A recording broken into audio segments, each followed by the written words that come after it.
குருபவானி குண்டா கிராமத்தில் நடைபெற்ற எருதுவிடும் திருவிழாவில் மர்ம நபர் ஒருவர் இருசக்கர வாகனத்தை திருடிச் செல்லும் காணொலி வெளியாகி பரபரப்பை ஏற்படுத்தியுள்ளது. திருப்பத்தூர் மாவட்டம் நாட்றாம்பள்ளியை அடுத்த மல்லகுண்டா ஊராட்சிக்குட்பட்ட குருபவானி குண்டா கிராமத்தில் 97ஆம் ஆண்டு எருதுவிடும் திருவிழா நடைபெற்றது.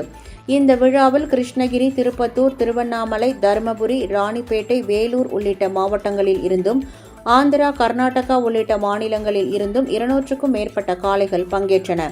குறுகிய நேரத்தில் இலக்கை அடைந்து முதலிடத்தை பிடித்த காளையின் உரிமையாளருக்கு 1 லட்சம் ரூபாய் ரொக்கப்பரிசு வழங்கப்பட்டது. இந்த எருதுவிடும் திருவிழாவை காண வந்த ஜோலார்பேட்டையை அடுத்த ஏழரைப்பட்டி பகுதியைச் சேர்ந்த கதிர்வேலு என்பவரின் மகன் அறிவழகன் தனது இருசக்கர வாகனத்தை தன்னுடைய உறவினர் வீட்டிற்கு வெளியே நிறுத்தியிருந்தார்.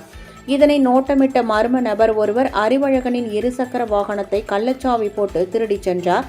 இது தொடர்பான காணொலி தற்போது வெளியாகி பரபரப்பை ஏற்படுத்தியுள்ளது.